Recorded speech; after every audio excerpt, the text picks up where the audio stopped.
Welcome back, everybody. It's your time to EdUp on the EdUp Experience podcast, where we make education your business. This is Dr. Joe Salustio back with you on another episode and final episode here at our time at the Middle States Commission on Higher Education Annual Conference 2025 with 1,500 of our closest friends across higher education. Shout out to Dr. Heather Perfetti, CEO and President of the Middle States Commission, for bringing us here again now for the third straight year.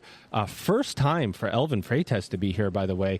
Every time I've asked him before to come, he's gone.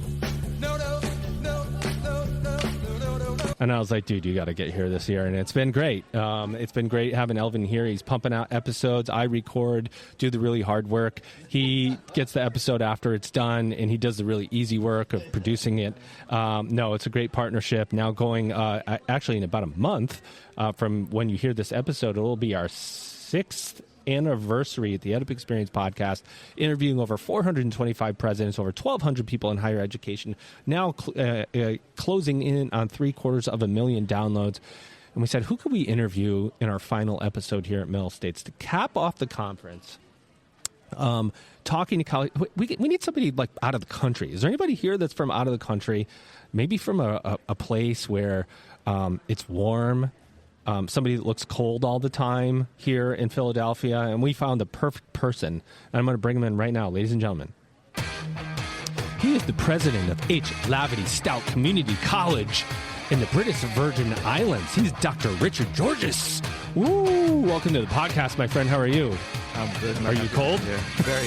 Still, I haven't taken my jacket off. He's been wearing a coat every time I see him here. A little bit colder here in Philadelphia than the British Virgin Islands. What a horrible place you have a campus, by the way. Thanks for being here, man. First of all, I appreciate it. A long-time listener. Oh, thanks, man. On the air with you. Well, we want to know all about H. Lavity Stout Community College, HLSCC, the only community college on British Virgin Islands, right? That's correct. So tell us what it is. Give us a sense of the landscape, the physical location, who you serve, and how you serve them. My pleasure. My pleasure. HLSCC is easier. HLL, yeah. Was founded 35 years ago. So you're a baby. You're like a baby in higher ed terms. Exactly, exactly. And maybe we're entering into adolescence now. Maybe troublesome teens. Yeah, no, more, yeah, maybe troublesome teens, like a 13-year-old.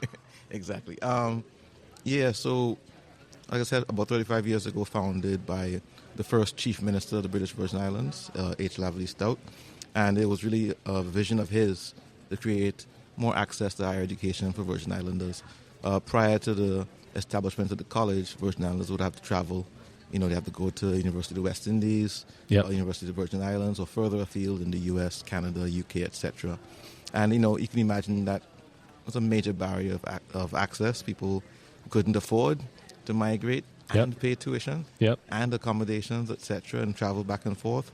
So, the institution was founded to really facilitate the nation building of our small microstate, right? So we have about just under 40,000 people in the BVI. And is there multiple islands in the BVI? About 50 islands and keys. And that 40,000 is all inclusive of all the different islands and keys? Correct. Although about 25 to 28,000 of them are on Tortola, which is the main island where our main campus is. And we have a second location, a center on Virgin Gorda, which is the second most populated island. So, we really serve the needs of our community, the main economic pillars of our country, so primarily financial services and tourism, and so we have about 28 different associate degrees, and historically a lot of articulation agreements with transfer, primarily to the United States, but we started. So they're transferring out. Yeah, and that's what I did. I was a graduate of HLSCC. I wouldn't say how long ago, but a good while ago, and I transferred out to TCU to do my undergrad, and right now what we've been doing is like building out more articulations with UK schools. Yeah, so for us, we have about 800 students pursuing credit-based programs, but about 60% of those are part-time working people. Yep. Coming to school after hours mainly, and then we have a very healthy continuing ed and professional certification division, which is growing. You were saying, yes, it's huge. Last year we served up to 1,000 people. Wow. doing continuing ed and professional certifications.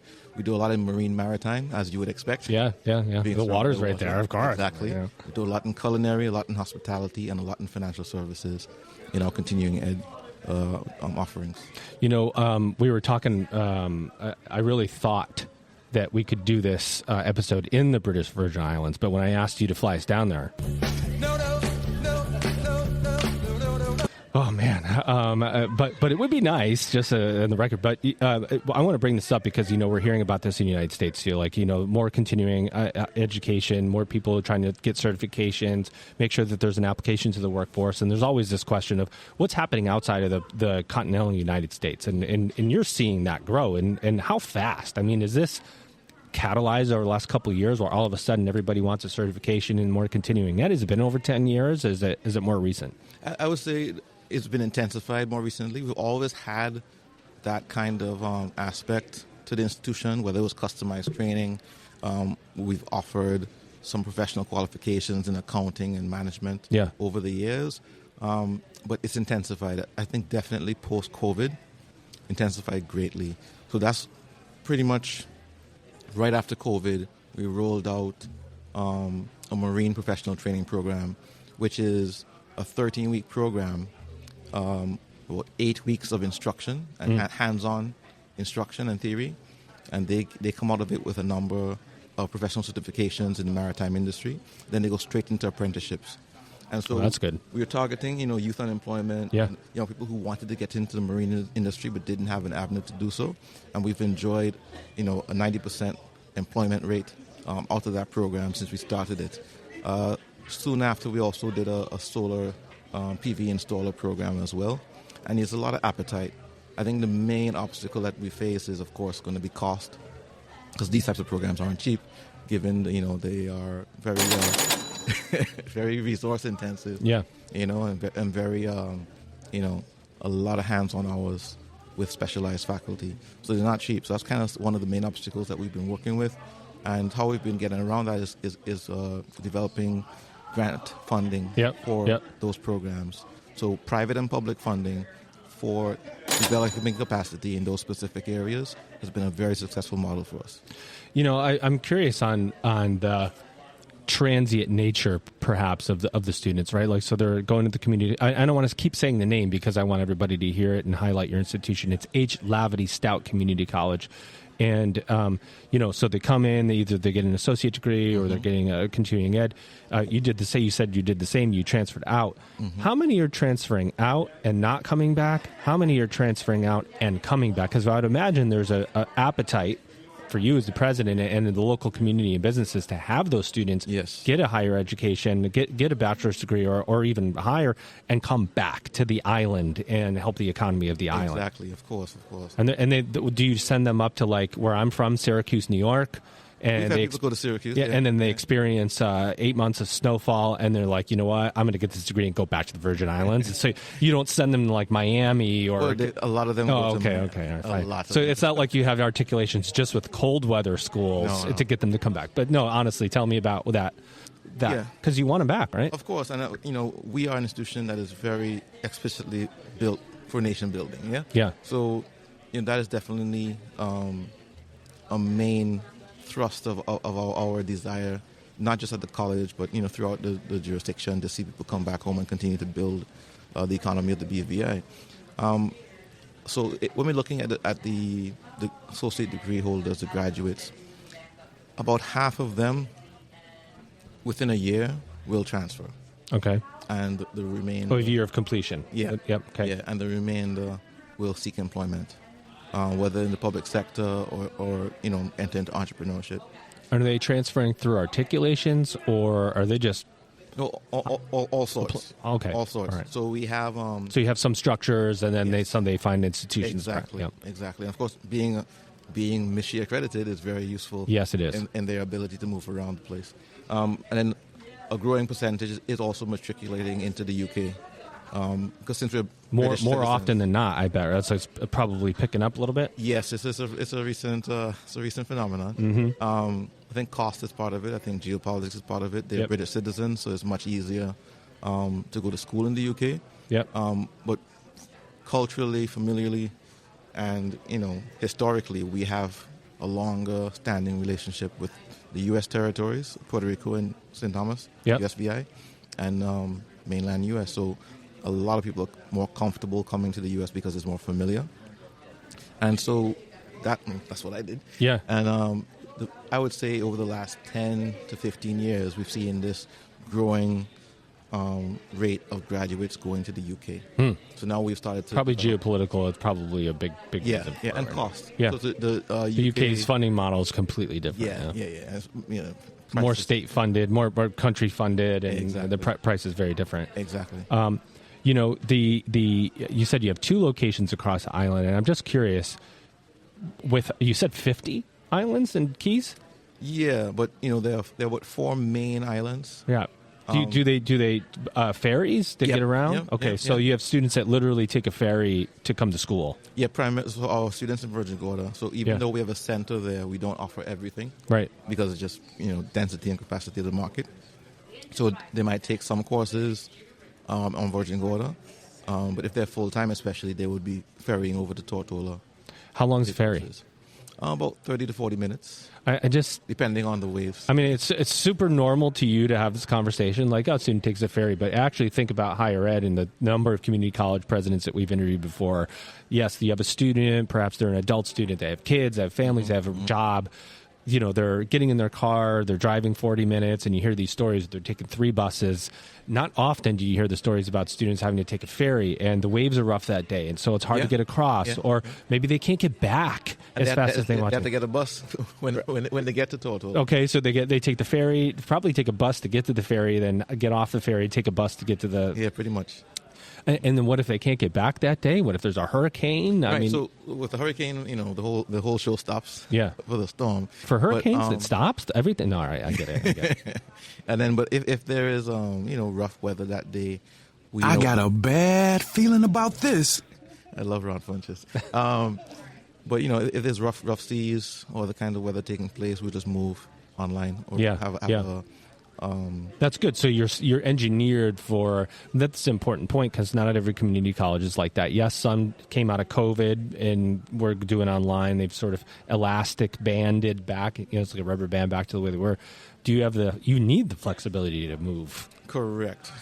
So, for where we are, we don't do more than 50% of any program online, but we maintain that flexibility. So we have some courses which are blended, some which are fully online. Mostly it would usually be a gen ed or like a graduating program requirement. And, we just have to maintain that flexibility because there's so much that could happen. And you don't want to be in a situation where, half of your class is unable to continue learning. Yeah. And the things that happen there are different than the things that happen in other places. That's we all deal with different types of problems. Mm-hmm. You are coming around to you. You are an alum, right? Yes. So you talked about you're an alum. Now you're a college president. You must be feeling good about this, right? I'm so excited, and I just can't hide it. Congratulations. I mean, that's awesome to be able to be in that type of role. How does it make you feel to be back at your alma mater, driving this forward for other students on the island who need help, who need education? And this what a responsibility this is. It's a deep honor and a privilege. I think for me, the college did a lot. Getting it prepared you. Getting and also kind of like figuring out who I was and who I wanted to become. And so my time at HLSCC, was very formative, very, very formative. And, it gave me a lot of confidence in determining what I wanted my future to be. Yeah. And so, I just feel, immense gratitude to have the responsibility because I get to ensure that as many kids as possible have the same opportunity to kind of solidify their own dreams at our institution. Our motto is, "Our tomorrow begins today." So I think that is apt. I like that. Your tomorrow begins today. I like that. I think it's an apt motto for an institution like ours. Talk to me a little bit about, in higher ed, as you know, many presidents deal with inertia, negative inertia. It's different maybe than where you are in the way that there are other institutions that could be 10 miles away. And 20 of them. So if you don't change, the student can just really easily go somewhere else. Now, that doesn't mean a student on the British Virgin Islands can't do the same thing, because they obviously can.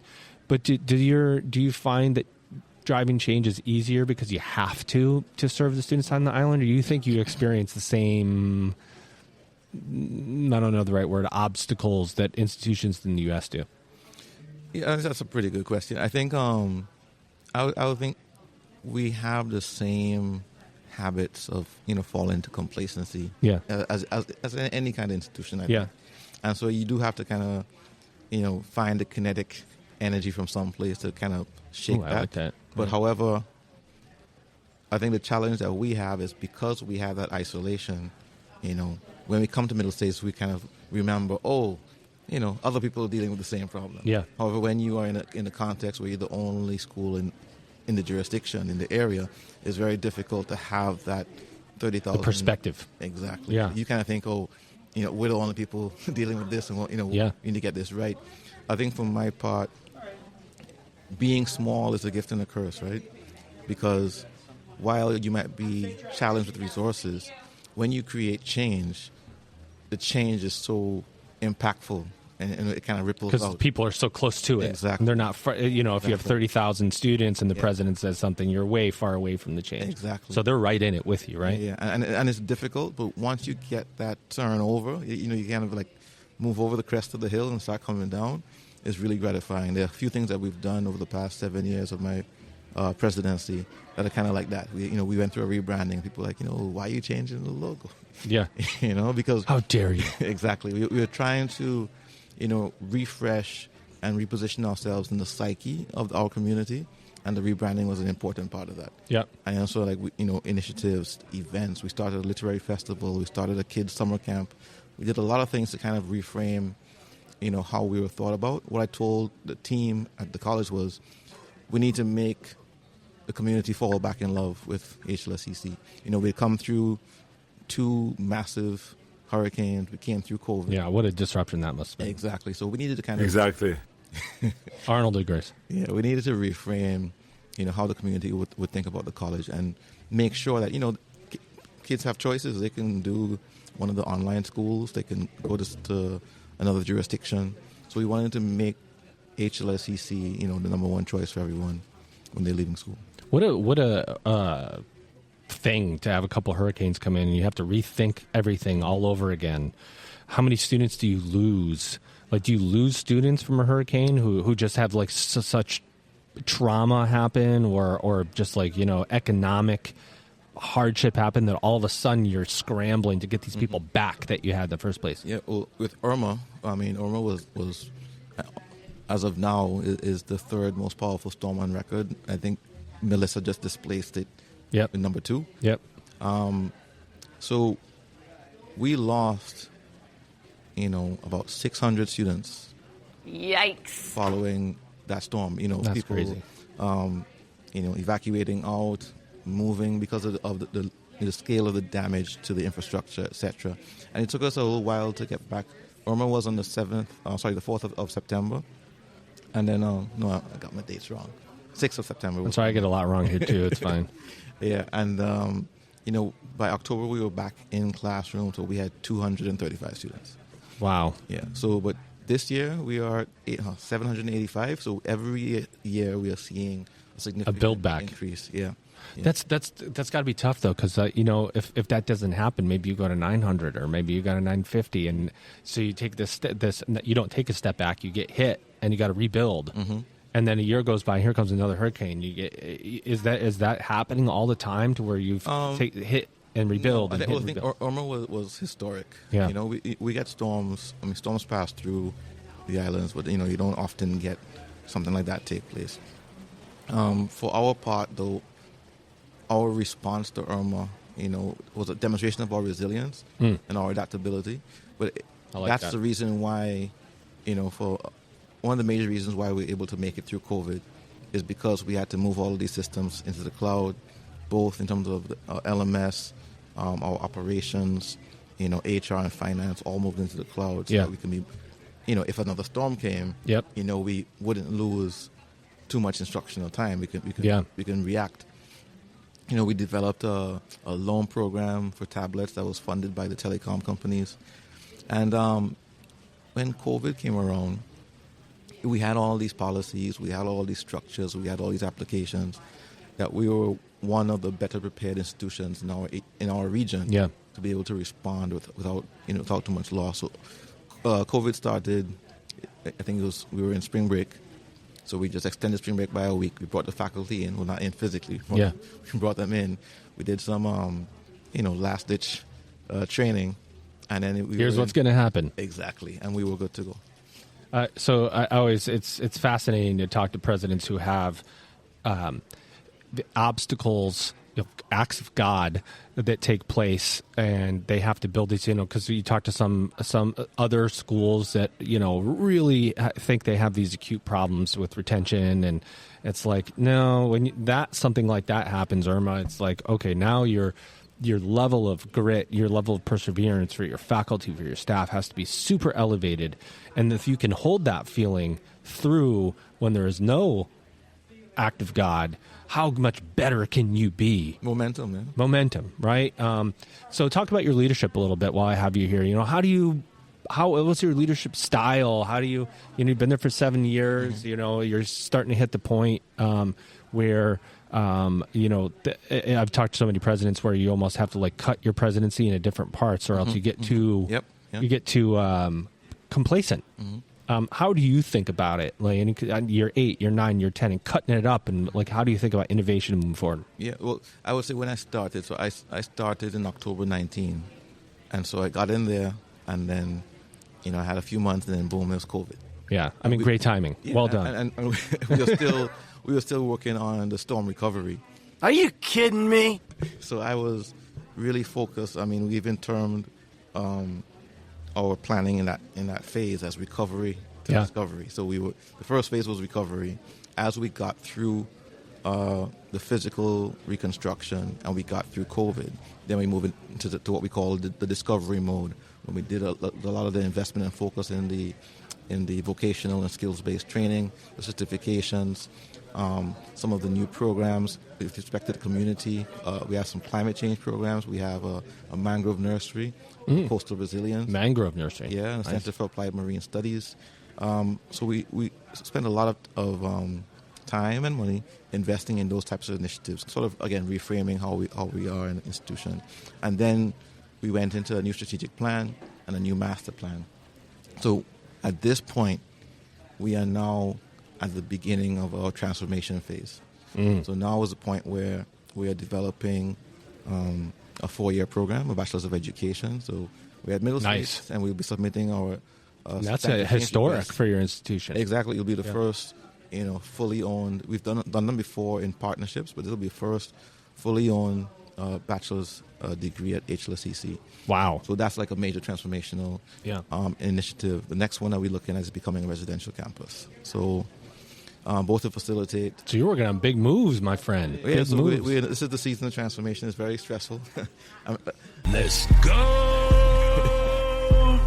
Yeah. It's stressful, but if that work doesn't exist, what's the point? Well, it's about taking those transformative steps. What a great move that is for the island. It was like to see students stay in that program. And the next thing is, we've graduated so many associate degree holders, many of whom are on island, haven't been able to move to the 4-year credential. And so we have, a market of students there, eager for an offering that we can focus on. So you mentioned carving up the presidency. Yeah, so it was recovery, then it was discovery, and now we're in transformation. So you have carved it up, and do you communicate that out? Yes, I try my best. We could always improve. Yeah. We could always improve. But I think we have been successful in terms of how, I think the community thinks about the college differently. Yeah. I think the government thinks about it differently. I think our philanthropic sector and our business sector thinks about us differently now. I think that's all assisting us and fueling this. So both the bachelor's program and the dorm are projects that the government is supporting with standalone grants. So I think that is an illustration of their support.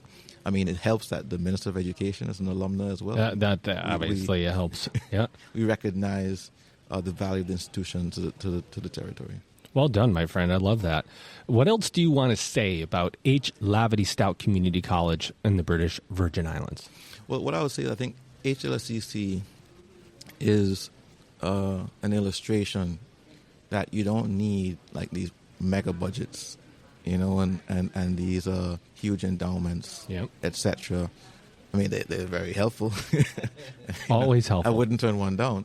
And maybe there's somebody out there that's going to give you one after listening to this. Yeah, maybe. That is amazing. But you can, with good planning, and I think that the guidance that the framework of accreditation provides, you can be a transformative force in the community. Even with limited resources.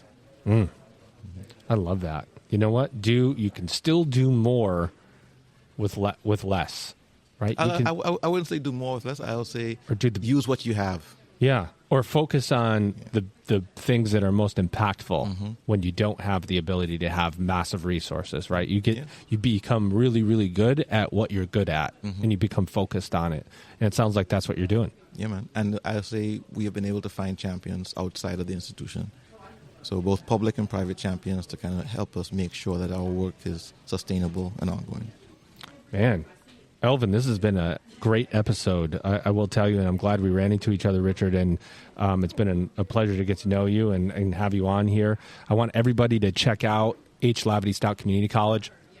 I want to speak for you, Richard, but I would bet you're always open to partnerships with institutions in the United States, articulations, transfer partners. Study abroad. Yeah, study abroad. Anybody out there that's offering bachelor's degrees or wants to get together with a school and help students in the British Virgin Islands, I would suggest you reach out to Richard. He's easy to find. He's on LinkedIn, and help each other, help students. I mean, I think that's the point of what we do, and good work. And let's all hope for no more hurricanes so you can get over that 1,000 student mark. Yeah, man. Much appreciated. Thank you for having me. Ladies and gentlemen, here he is. Let's outro him the same way he came in. He's the president of H. Lavity Stout Community College. He is Dr. Richard Georges. And you've just EdUp'd.